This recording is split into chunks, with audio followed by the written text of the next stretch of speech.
तो आदाब, नमस्कार, गुड इवनिंग, सत श्री अकाल। एक बार फिर आप तमाम लोगों का स्वागत है क्राइम तक की कहानी के इस एपिसोड में। उम्मीद है पूरी फैमिली अच्छी होगी, अपना और अपनों का ख्याल रख रही होगी। 1500 से ज़्यादा कहानियाँ आपको सुना चुका हूँ। हो सकता है कुछ पुनर्जन्म की भी कहानी सुनाई हो, लेकिन मुझे लगता है आज जो कहानी मैं आपको सुनाने जा रहा हूँ, आप में से मालूम नहीं कितने उन्होंने सुनी होगी, लेकिन मैंने कम से कम ऐसी कहानी नहीं सुनी। ये वो कहानी है जिसको जब समझा, रिसर्च किया, इसके पीछे तमाम खोज रहा था, बहुत सारी स्टडी करनी पड़ी। तो इस कहानी को जानते हुए और जब मैं कहानी में डूब रहा था, मैं खुद डर रहा था और डर के साथ एक क्यूरियोसिटी थी। आगे क्या, ऐसा कैसे, क्या ये मुमकिन है, क्या ऐसा हो सकता है? लेकिन ऐसा हुआ, और इसलिए मैं कह रहा हूं ऐसा हुआ कि अमेरिका वर्जीनिया यूनिवर्सिटी, नामी गिरामी यूनिवर्सिटी, वहाँ के साइंटिस्ट तक जो पुनर्जन्म के एक्सपर्ट्स हैं, उन तक को इसे एक स्टोरी के लिए इंडिया आना पड़ा। और उन्होंने आकर यहाँ पूरा रिसर्च किया, फैक्ट्स ढूंढे, और फिर उन्होंने भी कहा कि ये पुनर्जन्म की ही कहानी है। शायद दुनिया में इकलौती पुनर्जन्म की ये कहानी है जिसको इसके एक्सपर्ट्स ने एक तरह से सर्टिफिकेट दिया कि इसमें कोई झोल नहीं है, इसमें कोई गलत नहीं है। पहले कहानी, फिर आपको फैक्ट्स। उत्तर प्रदेश में एक जगह है इटावा, आप लोग जानते होंगे, बहुत नामी जगह है। इसी इटावा के एक गांव में एक परिवार रहा करता था, एक ठाकुर का परिवार। इस परिवार में 3 लोग थे जो गरीब लोग थे, पति पत्नी और उनकी एक बेटी। लेकिन जिस गांव में ये रहते थे उस गांव का नाम है शरीफपुरा। शरीफपुरा 70s की बात कर रहा हूँ मैं, बल्कि 70s की। इस देश में उस वक्त गांव में इतना विकास नहीं हुआ था। न वहाँ बिजली थी, न पानी, न सड़कें, न अस्पताल, न डॉक्टर, न कॉलेज, न स्कूल। बेहद पिछड़ा हुआ ये इलाका। और इसी इलाके में एक ठाकुर गरीब परिवार, उसमें एक लड़की का जन्म होता है और उसकी पैदाइश हुई 1968 में। घर वालों ने नाम रखा सुमित्रा। गांव में कोई रोजगार भी नहीं था, इसलिए इस गांव के जितने भी मर्द थे वो कामकाज के सिलसिले में इस गांव से दूर बड़े बड़े शहरों में पहुंच जाते। सुमित्रा के पिता भी दिल्ली में आकर मजदूरी और बाकी छोटे मोटे काम कर रहे थे। लेकिन सुमित्रा अभी कुछ साल की हुई, उसकी माँ की मौत हो गई। बाप नौकरी और घर चलाने के लिए घर से दूर, माँ का साया सर से उठ चुका। एक दूर के कज़न ने, जिनकी उम्र भी ज़्यादा थी, अब उन्होंने सुमित्रा को पालना पोसना शुरू किया। सुमित्रा धीरे धीरे बड़ी हुई। बचपन से ही एक तरह से उसको अकेलापन मिला। मजबूरी में बाप दूर रहा, माँ का साया छीन ही चुका था और कोई था नहीं भाई बहन। तो अपने उस ताऊ के घर में वो पली बढ़ी और अकेलापन हमेशा अपने आप को, खालीपन उसके अंदर एक महसूस होता रहा। जब सिर्फ वो 13 साल की हुई तभी घर वालों ने उसकी शादी कर दी, और शादी एक जगदीश सिंह नाम के शख्स की। जगदीश भी छोटे मोटे काम किया करता था और काम के सिलसिले में अक्सर वो भी उस गांव से बाहर रहता। तो अब पति भी कुछ वक्त के लिए साथ रहा सुमित्रा के, लेकिन फिर घर चलाना था, इसलिए वो शहर में नौकरी करने लगा। शादी होने के बावजूद एक तरह से सुमित्रा के अंदर फिर वही अकेलापन, फिर वही उदासी, आसपास कोई नहीं। जैसे बचपन में माँ बाप करीब नहीं रहे। शादी के बाद पति घर चलाने के लिए, वो सुमित्रा से प्यार करता था लेकिन मजबूरी थी, सबका पेट पालना था। सुमित्रा के सास ससुर भी थे, वो साथ रहते थे, लेकिन उनके साथ वो उतनी घुली मिली नहीं थी। तो इसी तरह से जिंदगी चलती रही। लेकिन पहली बार 1984 में दिसंबर में सुमित्रा ने एक बेटे को जन्म दिया। जब उसने बेटे को जन्म दिया, उसके बाद पहली बार उसे लगा कि अपने अब तक की पूरी जिंदगी में शायद उसका कोई एक साथी आया उसके साथ, जिसके साथ वो बात कर सकती है, जिसके साथ वो हंस सकती है, बोल सकती है, वो उसका अपना बेटा।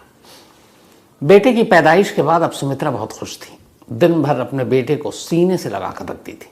जब वो खाना बना रही होती या फिर पानी लेने के लिए बाहर जा रही होती, उन पलों को छोड़ दे, तो जब भी उसके दोनों हाथ खाली होते थे, उन दोनों हाथ का सिर्फ एक काम था, और वो था अपने उस बेटे को अपने सीने से, अपने कलेजे से लगा कर रखना। क्योंकि उसे लगा था कि दुनिया में उससे बेटे से बढ़कर उसके लिए कोई खुशी नहीं आई। 5 महीने का उसका बेटा हो चुका था। अब 5 महीने के बाद एक रोज सुमित्रा गांव के बाहर, जैसे मैंने कहा पानी था नहीं, एक कुआं था जहां से तमाम लोग पानी भरा करते थे, तो दोपहर के बाद उसने अपना बर्तन उठाया और कुएं से पानी भरने के लिए जो उसका रूटीन का काम था वो पहुंचती है। जब वो पानी भरने जाती थी तब भी अपने बेटे को अपने साथ ले जाती थी, और जब वो पानी कुएं में रस्सी डालकर खींचती उस वक्त बेटे को वहीं पर पास में लिटा देती। करीब अप्रैल की बात है ये, 1985 दिसंबर में बेटा पैदा हुआ था 1984 में। एक रोज वो शाम को कुएं से पानी निकाल रही थी और पानी लेने के बाद अब वो वापस घर की तरफ लौट रही है। हाथ में उसके पानी का बर्तन है और एक हाथ से उसने अपने बेटे को 5 महीने के सीने से लगाकर चली जा रही है। गांव के और भी लोग पानी भर भर कर अपने अपने घरों की तरफ बढ़ रहे हैं। तभी अचानक पता नहीं क्या हुआ, लोगों की कानों में एक चीख की आवाज़ सुनाई दी। उन्होंने देखा, जब पलट कर तो देखा कि सुमित्रा अपनी जगह पर जा रही थी और वो अचानक रुक गई और वो वहीं पे एक मूर्ति, एक स्टैचू की तरह खड़ी हो गई है। बच्चा, उसका जो पानी का सामान था वो नीचे उसके हाथ से छूट गया। बेटा एक हाथ से उसके सीने में है, उसने दबा रखा है, और दूसरा हाथ उसका आसमान की तरफ उठा हुआ है और उसकी उंगलियां जो है वो पीछे की तरफ मुड़ी हुई हैं। आंखें उसकी जो दीदा आंखों वो चारों तरफ राउंड सर्किल में घूम रहा है। तेज तेज आवाज में वो अपने दांतों से दांतों को बजा रही है और बीच बीच में एक जोर जोर से सांस ले रही है। जब लोगों ने देखा और कुछ औरतें वहां पे करीब पहुंची तो उसका उस हुलिये को देखकर सुमित्रा के वो सब घबरा गए, डर गए। कई ने आवाज दी सुमित्रा, लेकिन वो कहीं से भी होशो हवास में नहीं। अब वो लोग डरे सहमे दूरी बनाकर उससे खड़े हुए, किसी की हिम्मत भी नहीं हो रही उसके इस रूप को देखकर। अच्छा, गांव गांव में डायन, भूत, प्रेत, ये सारी चीजें बड़ी मानी जाती हैं, तो औरतें घबरा गई। उन्हें लगा कुछ मर्द भी वहां पर सुनकर आ गए, लेकिन उन्होंने जब सुमित्रा का ये रूप देखा, उसके हाथ एकदम टाइट और ऊपर की तरफ उठे हुए हैं, उंगलियां पीछे की तरफ मुड़ी हुई हैं, आंखों का दीदा घूम रहा है और वो कट कट दांत बजा रही है। पर अपने एक बच्चे को जो है एक हाथ से उसने पकड़ रखा। अच्छा, उसने अपने बच्चों को इतनी जोर से जकड़ा कि अब बच्चा रोने लगा। बच्चे के रोने की आवाज़, उधर उसके दांत के कटकटाने की आवाज़ और स्टैचू की तरह उसका खड़ा होना, पानी का बर्तन नीचे, लोग आवाज़ दे रहे हैं लेकिन करीब नहीं जा रहे हैं। करीब 5 मिनट तक ये सीन चलता रहा। 5 मिनट के बाद अचानक सुमित्रा का हाथ नीचे गिरा और उसने देखा उसका बच्चा रो रहा है। उसने फ़ौरन उसको चुप कराना शुरू किया।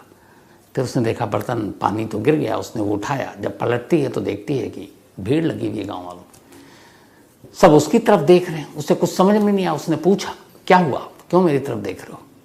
किसी की बोलने की हिम्मत नहीं। बोले कुछ नहीं, कुछ नहीं, ऐसे ही। अब सुमित्रा को लग रहा है कि कुछ तो हुआ है, लेकिन ये बता नहीं रहे। और फिर उसे लगा कि मतलब उसे कुछ याद ही नहीं क्या हुआ, पर बच्चा उसका रो रहा है। वापस वो पानी भरती और तेजी से अपने घर की तरफ चली जाती। घर पहुंचने के बाद भी उसे एहसास है कि वहां पर कुछ हुआ, लेकिन लोग मुझे बता नहीं रहे। फिर उसे लगा क्या पता कुछ हुआ हो। उसके बाद वो रात पूरी ठीक से गुजरी। अगले 2-3 दिन गुजरे। एक रोज वो किचन में खाना बना रही थी। सास ससुर घर पे थे, पति काम के सिलसिले में गांव से बाहर शहर में। खाना बनाते बनाते अचानक सास के कानों में आवाज आई कुछ कटकटाने की और जोर जोर से किसी की सांस लेने की। वो इधर उधर देखते हुए किचन में पहुंची। घर का ही एक हिस्सा था रसोई, घर के बाहर दहलीज के। तो जब वो गई तो सास देखकर घबरा गई। जो सुमित्रा थी वो सेम जो 4-5 दिन पहले हुआ था। इस बार उसके दोनों हाथ ऊपर थे क्योंकि बेटा अंदर सो रहा था, और हाथ ऊपर, उंगलियां पीछे की तरफ मुड़ी हुई, आंखों के दीदे घूम रहे हैं, दांत कटकटाने की आवाज़, बीच में जोर जोर से सांस लेने की आवाज़। सास ने उसका ये रूप देखा, वो घबरा गई, वो जोर जोर से उसको आवाज़ देने लगी। वो किसी की नहीं सुन रही है।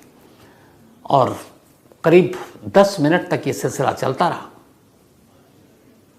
और उसने किसी की आवाज़, तब तक वो ससुर भी आ गए, सब बोलने लगे, कुछ पड़ोसी आ गए, लेकिन उसने किसी को सुना ही नहीं। वो अपने होश में ही नहीं थी। करीब 10-12-15 मिनट बीते। अचानक उसके हाथ नीचे गिरे। नॉर्मल उसका, उसने देखा चारों तरफ सास ससुर हैं, ये है। उसने अपने घूंघट वूंघट डाले वापस, ससुर और के सामने वो डाला करती थी। पूछा क्या हुआ, आप लोग मुझे क्यों देख रहे हैं? अब सब एक दूसरे को, तो सास ने पूछा कि तुमने अभी क्या, कुछ हुआ था? उसने कहा नहीं, मैं तो खाना बना रही हूँ। सास ने भी कुछ नहीं बोला, जो रूप देखा था उससे वो भी डरी हुई थी।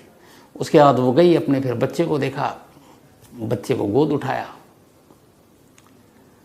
5 दिन में ये दूसरी बार था, लेकिन इसके बाद अब घर वालों ने उसके पति को इन्फॉर्म किया, पति भी आया, तो उन्होंने कहा ऐसे ऐसे है। लेकिन फिर कुछ दिन बीता, वो ठीक नॉर्मल थी। एक रोज़ फिर यही हरकत। अचानक उसके हाथ ऊपर, उंगलियां पीछे, आंखें नाच रही हैं, दांत कटकटा रहे हैं, तेज तेज आवाज़ आ रही है। पति देखा पहली बार इस रूप में अपनी पत्नी को, वो भी घबरा गया। अब ये हुआ कि नहीं कुछ है तो क्या करें, गांव में वैद्य है, हॉस्पिटल डॉक्टर कुछ था नहीं, और बिल्कुल फिट सुमित्रा, कोई बीमारी नहीं, कुछ नहीं। तो गांव के वैद्य जी को बुलाया गया और कहा गया कि ये हरकत है। अब तक ये बात गांव के लोगों से भी पता चल चुकी थी कि ये कुएं पर हुआ, उसके बाद हुआ।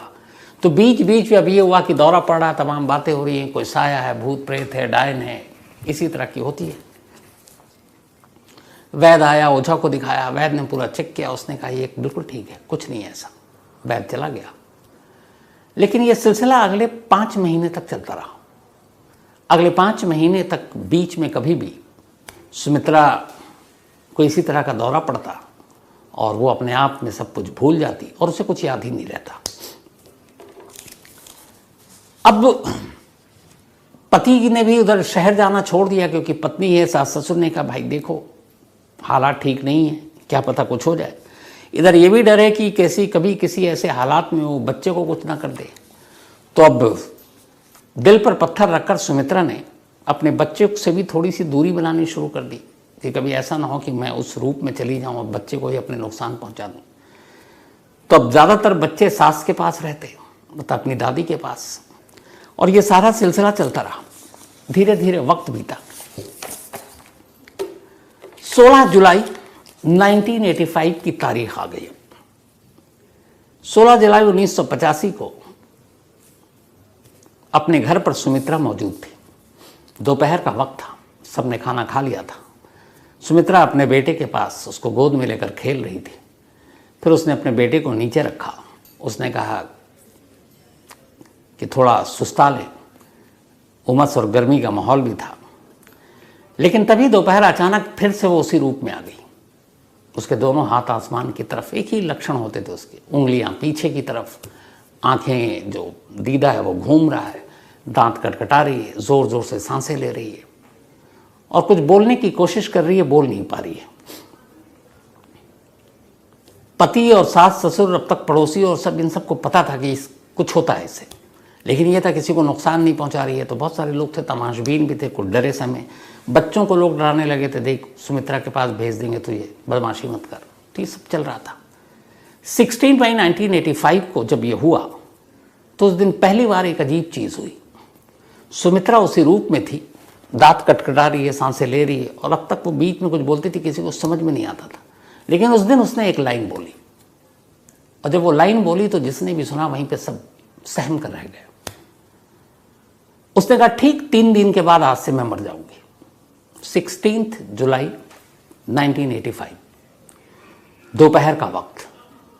और उसने पहली बार ये कहा, और चूंकि उस रूप में देखकर सारे लोग मौजूद थे, कुछ पड़ोसी थे, सास ससुर पति, तब उसने एक लाइन कही कि बस आज से ठीक 3 दिन के बाद मेरी मौत है। और ये कहती ही फिर वो अपने नॉर्मल रूप में आ गई। बिल्कुल वही सुमित्रा जो एक अच्छी माँ, पति की सेवा करने वाली, सास ससुर के साथ ठीक से बात करने वाली, खाना बनाने वाली। अब जब उसने बोला तो हर एक घर वाले सारे सहम गए कि ये क्या बोल रही है। 16 जुलाई यानी कि 19 मई इसका लास्ट डे होगा। कोई ऐसा कैसे कह सकता अपने मौत की भविष्यवाणी। पूरा घर परेशान। अब पति ने सुमित्रा से पूछा कि तुम्हें याद है कि तुम जो ये सब जिस दौरे में जो मैं पढ़ता है उसमें क्या तुमको कोई भी चीज़ याद है? बोली नहीं, मुझे कुछ याद नहीं है। तो उसने कहा तुमने कुछ लाइन कही थी, तुम्हें याद है? उसने कहा नहीं याद है। तो उसने कहा मैंने क्या कहा था?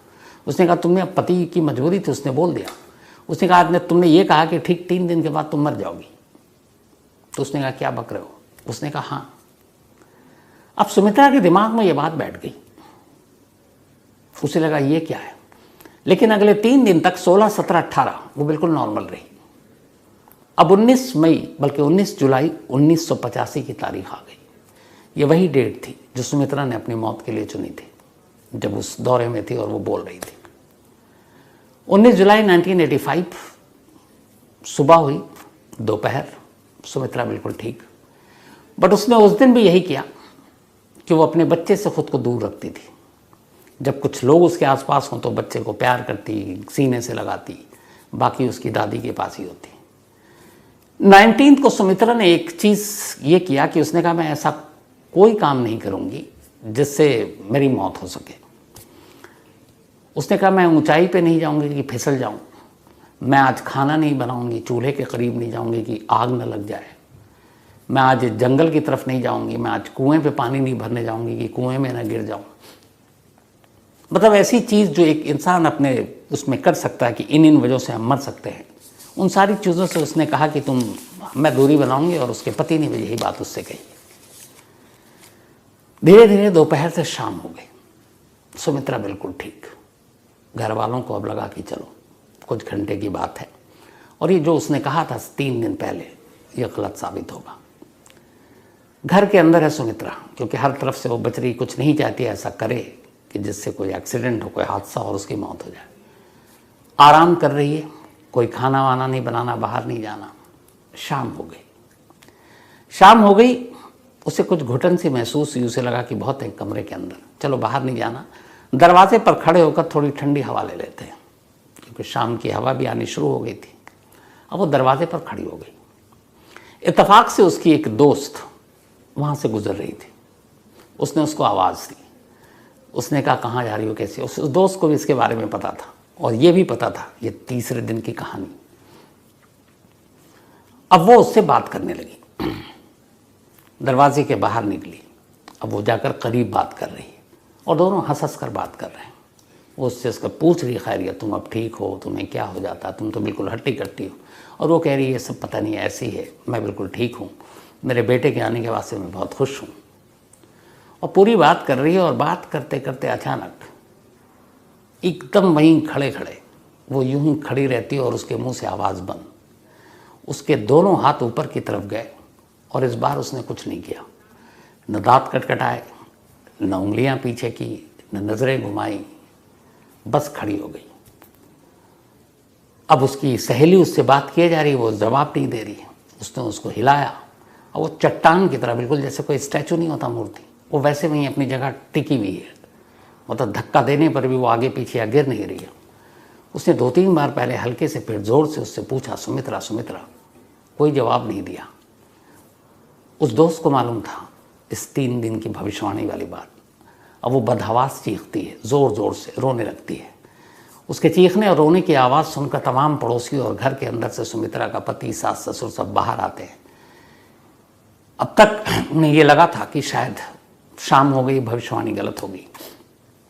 लेकिन जब उसके दोस्त को रोते चीखते देखते हैं, वो आते हैं तो देखते हैं सुमित्रा खड़ी हुई है, लेकिन नॉर्मल है, उसके हाथ पीछे नहीं है, आंखें ठीक है, लेकिन आंखें खुली हुई है। अब वो उसको हिला डुला रहे हैं, लेकिन वो कुछ नहीं, कुछ बोल ही नहीं रही है। बदहवास भाग कर कोई वैद्य को लेकर आता है, वैद्य आता है। अब सुमित्रा को बड़ी मुश्किल से लिटाया जाता है। वैद्य उसके नब्ज टटोलता है, दिल का की धड़कन देखता है, आंखें देखता है, और थोड़ी देर के बाद कहता है कि अब सुमित्रा जिंदा नहीं है, ये मर चुकी है। सुमित्रा ने जो भविष्यवाणी की थी वो सच में तीसरे दिन सही साबित हुआ। 19 जुलाई 1985, 16 जुलाई को उसने कहा था मैं 3 दिन बाद मर जाऊंगी, और 19 जुलाई 1985 को मर गई। घर में रोना पीटना मच गया। पूरे गांव को उसकी भविष्यवाणी के बारे में पता था। जिसने भी सुना, अब सुमित्रा के घर के बाहर लोगों की भीड़ जमा होनी शुरू हो गई। वैद्य ने डिक्लेयर कर दिया। अब जितने बच्चे थे गांव के, तमाम माओं ने, उनके घर वालों ने कहा कोई बाहर नहीं निकलेगा। लोग डरे हुए थे सुमित्रा के उस बदले हुए रूप को देखकर, फिर उसके कहने के हिसाब से, और डरे हुए थे कि कहीं अब बाकी किसी घर पर कोई आफत मुसीबत ना आ जाए। बच्चों को सबने घर में रखा। सुमित्रा के घर के बाहर शोक जताने वालों की भीड़ लग गई। अब इसके बाद ये हुआ कि ज़्यादा देर तक शव को घर में नहीं रखेंगे। उस ज़माने में जो गांव के पिछड़पन का आलम था, अस्पताल, स्कूल, सड़क, बिजली, पानी के साथ साथ शमशान घाट भी नहीं था।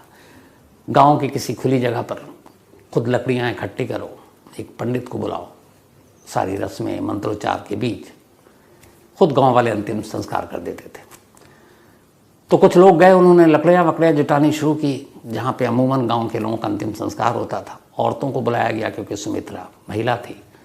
अब उसका हिंदू रीति रिवाज के हिसाब से उसका श्रृंगार करना शुरू किया गया, उसको तेल लगाना शुरू किया गया। वो उस गांव की प्रथा थी। सुमित्रा की बॉडी ज़मीन पर है, श्रृंगार चल रहा है, तेल वेल लगाए जा रहे हैं। आधा दर्जन से ज़्यादा महिलाएं इस काम में लगी हुई हैं। एक लाश का श्रृंगार हो रहा है क्योंकि वो सुहागन थी। इसके बाद श्रृंगार करते करते 45 मिनट हो चुका था अब इन सारी चीज़ों को। और सुमित्रा की मौत के बाद ये था कि अब बस अंतिम संस्कार कर दो, क्योंकि एक डर, खौफ, दहशत थी पूरे गांव में। तो जितनी जल्दी इसकी मतलब अंतिम संस्कार करेंगे, हो सकता है उसकी आत्मा को सुकून मिले। तो इसीलिए उसके अंतिम संस्कार के आनंद फानंद में तैयारी हो गई।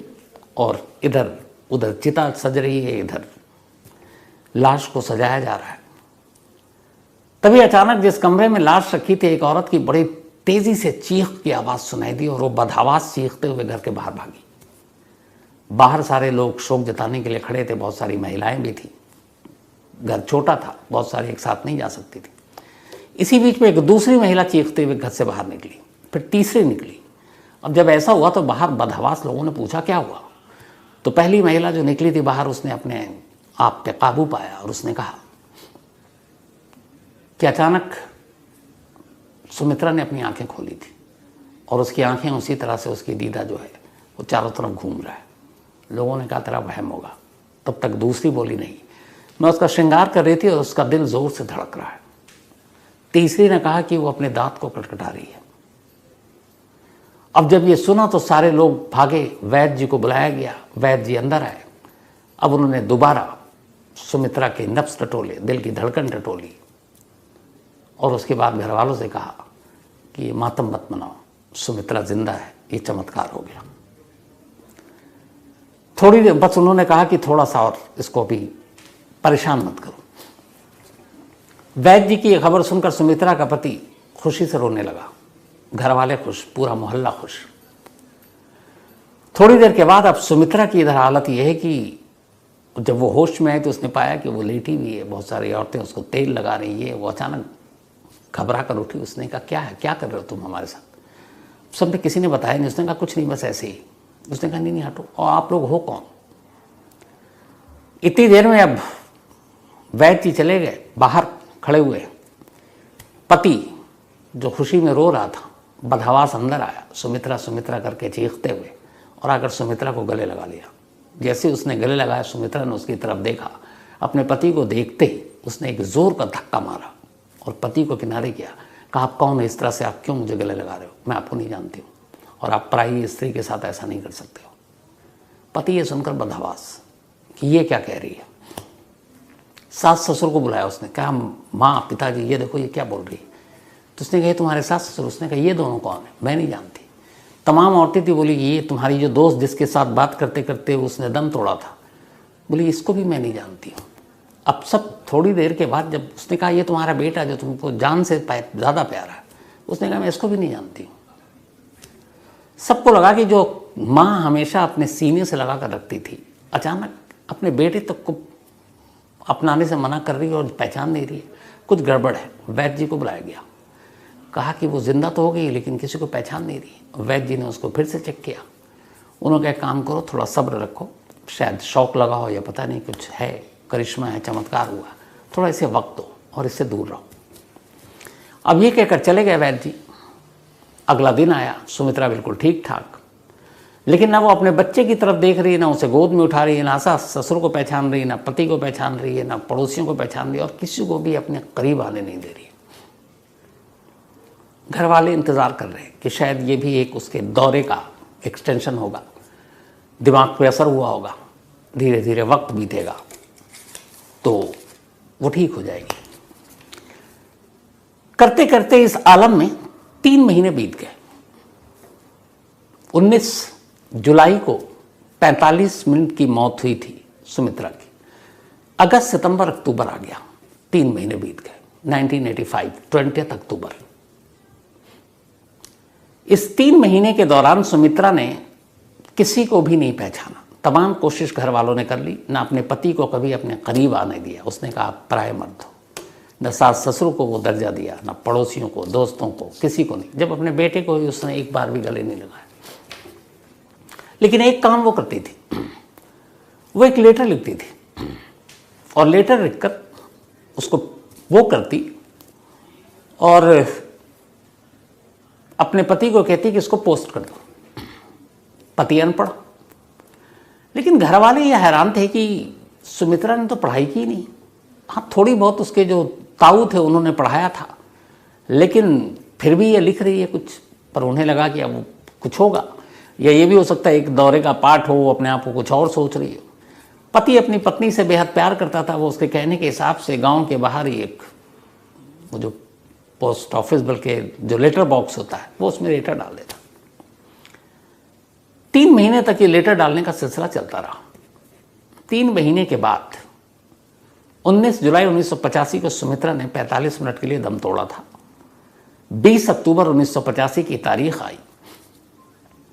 अचानक एक शख्स सुमित्रा के घर पहुंचता है, इसी शरीफपुरा गांव में। और वो शख्स घर पहुंचते ही पहले तो गांव में जाता है और गांव में जाने के बाद वो पूछता है कि यहाँ पे क्या कोई ऐसी महिला है जिसका बर्ताव बड़ा अलग है, जो कभी कभी कुछ भूल जाती है या उसको दौरा पड़ता है, इस तरह की कोई चीज़ें उसके अंदर है। तो लोग कहते हैं कि यार इसको मतलब ये कैसे। अच्छा, ये गांव में चर्चा का विषय था, तो ये था कि शायद गांव से बाहर भी कई लोग कमाने वमाने के लिए जाते हैं, तो किसी ने बताया होगा। तो उसने कहा आपको कैसे पता? उसने कहा छोड़िए, आप मुझे बताइए है कि नहीं। तो फिर सुमित्रा का पति बाहर आया। उसने कहा जी है, लेकिन आप कौन? हम आपको जानते नहीं हैं। उसने कहा मेरा नाम राम सिया त्रिपाठी है, मैं इटावा से आया हूँ। इस गांव से करीब 80 किलोमीटर दूर एक अपने गांव का नाम उन्होंने बताया। उसका नाम था डिबियापुर। ये शरीफपुरा था जहाँ सुमित्रा रहती थी, और ये राम सिया त्रिपाठी डिबियापुर से आए थे, जो 80 किलोमीटर दूर है इस गांव से। तो उन्होंने कहा मेरा नाम राम सिया त्रिपाठी है, मैं एक लेक्चरर हूँ कॉलेज में, और मुझे इसलिए यहाँ आना पड़ा है कि पिछले 3 महीनों से मुझे कुछ लेटर मिल रहे थे, और उस लेटर को मैंने शुरू में नज़रअंदाज किया। लेकिन अब फिर मुझे लगा कि चलो एक बार चल के देख लेते हैं, दूरी ज़्यादा नहीं थी, एक दिन बर्बाद होगा। लेकिन मैं सिर्फ चला आया इसलिए कि वो लेटर जो भी भेज रही है एक बार उससे मिल लो। तो उन्होंने कहा कौन आपको लेटर भेज रहा है? तो उन्होंने कहा कि वही तो मैं आपसे मिलने आया हूँ कि आपके घर में कोई ऐसी महिला है जो बदलती है, जिसको दौरे पड़ते हैं, कुछ होता है। तो फिर उसने पूछा दोबारा, उसके सास ससुर आ गए कि आपका नाम बताइए। तो उन्होंने कहा मेरा नाम राम सिया त्रिपाठी है। जब इस बार उन्होंने अपना नाम बताया तो अंदर सुमित्रा बैठी हुई थी और उसके कानों में ये नाम पड़ गई। जैसे ही नाम सुना, वो बदहवास कमरे से बाहर भागते हुए आती है और राम सिया त्रिपाठी को देखते ही गले लगा लेती है। अब जितने भी लोग खड़े हुए थे सब बदहवास। खुद राम सिया त्रिपाठी पीछे हटते हैं और उसको छुड़ाने की कोशिश करते हैं, लेकिन वो इतनी तेजी से गले लगाकर और रो रही है कि किसी को कुछ समझ में नहीं आया। बड़े मुश्किल से राम सिया त्रिपाठी ने सुमित्रा को खुद से अलग किया और बोला आप कौन है? मैं आपको नहीं जानता। सुमित्रा पहली बार बोलती है आप मेरे पापा हैं, और लेटर मैं ही भेज रही थी। अब जब ये सुना तो राम सिया त्रिपाठी को लगा कि ये क्या है। तो उन्होंने कहा कि नहीं, मेरी बेटी तो तुम्हारी जैसी है नहीं। उसने कहा पापा मैं आपकी ही बेटी हूँ, और मैं सुमित्रा नहीं हूँ, मैं आपकी शिवा हूँ। शिवा राम सिया त्रिपाठी की बेटी का नाम था। उसने कहा कि मैं शिया त्रिपाठी हूँ, शिवा त्रिपाठी आपकी बेटी। अब राम सिया त्रिपाठी कमरे में बैठ गए। सुमित्रा के घर वालों को, पति को कुछ समझ में नहीं आ रहा, पड़ोसियों का जमावड़ा लग गया। अब ये हुआ कि आगे क्या। राम सिया त्रिपाठी अपने साथ एक ब्रीफकेस लेकर आए थे। उन बैठे और सुमित्रा जो अपने आप को अब शिवा कह रही थी, उसको बिठाया। बोला अच्छा तो तुमने वो लेटर लिखा? बोला जी मैंने लिखा। उसने कहा आप पापा मेरी हैंडराइटिंग नहीं पहचानते हो? अब राम सिया त्रिपाठी ने हैंडराइटिंग जब सोचा उनकी बेटी का, तो उन्हें लगा कुछ चीज़ों को छोड़ दे तो हूबहू वैसी हैंडराइटिंग है। फिर उन्होंने कहा ठीक है, अगर तुम शिवा हो तो चलो मैं कुछ दिखाता हूँ, तुम मुझे बताओ। वो अपने ब्रीफ केस में एक एल्बम लेकर आए थे। उस एल्बम में कुल 15 तस्वीरें थीं और ये एल्बम उनकी बेटी शिवा त्रिपाठी की शादी का एल्बम था। उन्होंने एल्बम खोला और बोला बताओ ये कौन कौन है। राम सिया त्रिपाठी तो सामने बैठे थे, वो भी एल्बम थे। उसने कहा आप मेरे पापा हैं। एक लेडी को देखकर उसने कहा कि ये मेरी माँ है। एक को देखकर कहा ये मेरा भाई है। एक को देखकर उसने कहा कि ये छेदी लाल है, मेरा पति। 2 बच्चों की तस्वीर को देखकर उसने कहा कि ये दोनों मेरे बच्चे हैं, रिंकू और टिंकू। ये मेरी सास है, ये मेरे ससुर है, ये मेरा देवर है। और फिर एक महिला की तस्वीर पर आकर उसने उंगली रखी और चुप हो गई। राम सिया त्रिपाठी ने कहा तुम सबका सही सही बता रही हो, ये आखिरी तस्वीर है, इस पे क्यों चुप हो गई? घबराई वो, उंगली रखे हुई है, बता नहीं रही। उन्होंने कहा बताओ बताओ। बड़ी मुश्किल से फिर लरसते हुए डरे सहमे अंदाज में अब सुमित्रा कहती है ये मेरी ननद है और इसी ननद ने मुझे सर पर पत्थर मारकर 19 जुलाई 1985 को मेरा कत्ल किया था। जैसे ही उसने बोला और ये तस्वीरें सारी कंप्लीट हुई, राम सिया त्रिपाठी खड़े हुए, शिवा को जोर से गले लगाया और रोना शुरू कर दिया। उन्होंने कहा तुमने एक एक लाइन सच कही है। अब राम सिया त्रिपाठी जब चुप हुए, इधर कुछ समझ में नहीं आ रहा सुमित्रा के घर वालों कि ये सुमित्रा है, ये शिवा है, ये राम सिया त्रिपाठी कौन है, उसकी शादी पहले हो चुकी है, 2 बेटे हैं, फिर ये पति कहाँ से आए, ये सब क्या है, कुछ माजरा समझ में नहीं आ रहा। तब राम सिया त्रिपाठी ने कहानी सुनाई।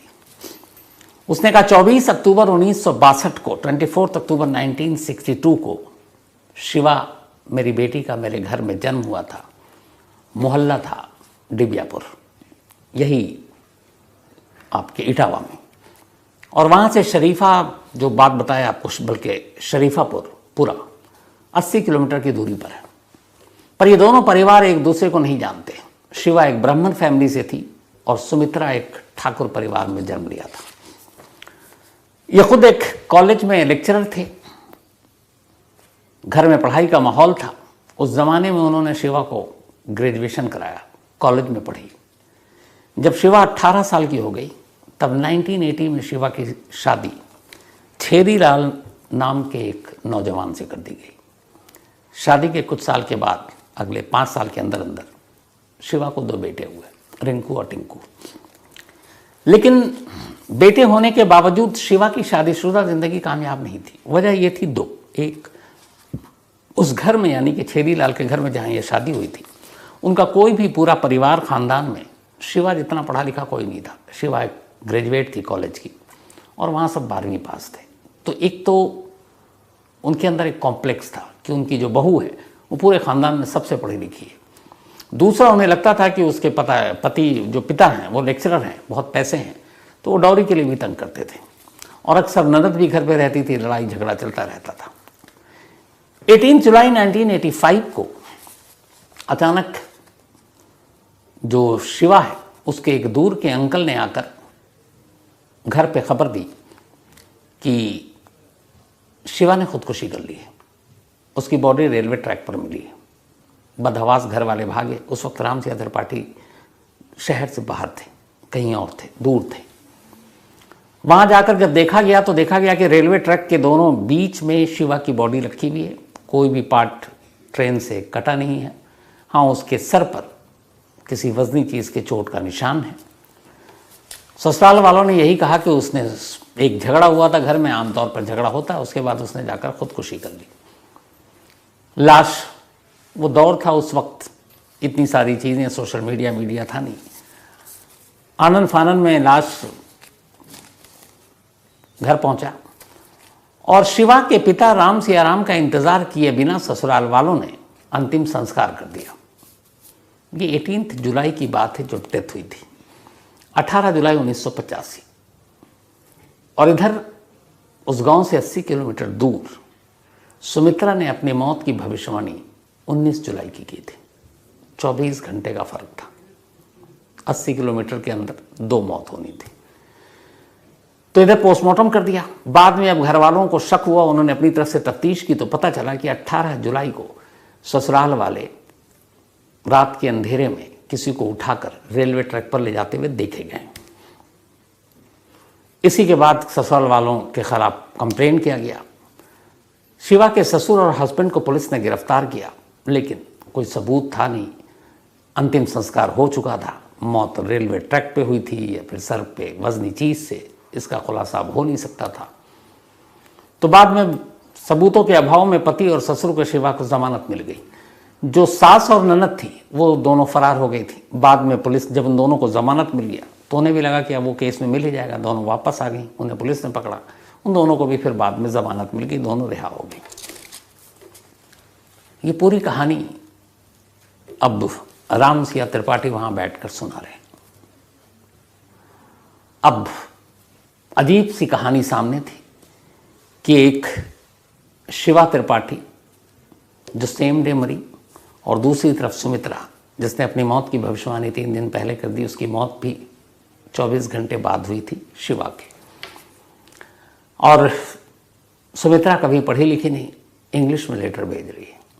कभी वो ठीक से मतलब हिंदी पूरा नहीं बोल पाती थी, वो अपने गांव की जो भाषा होती है यूपी की, उस भाषा में बात किया करती थी। लेकिन अपने पापा के साथ वो फर्राटेदार बेस्ट हिंदी इंग्लिश में बात कर रही है। अब जब ये सारी चीज़ें हो गई तो फिर ये हुआ कि पापा मैं आपके साथ जाऊंगी। पापा उसको अपने साथ लाए, वो अपने दोनों बेटों से मिली।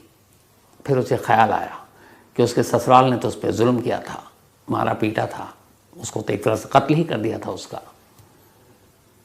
तो पति से भी अब कोई रिश्ता था नहीं क्योंकि पति जिंदा था, लेकिन उसके बावजूद उसे लगा कि जो उसका सुमित्रा का जो पति था वो पति शरीफ था, उसे मानता था, बेशक गरीब था लेकिन उसे प्यार करता था, जगदीश सिंह। उसने कहा कि बेशक मेरा पुनर्जन्म हुआ है, मेरे 2 बच्चे हैं।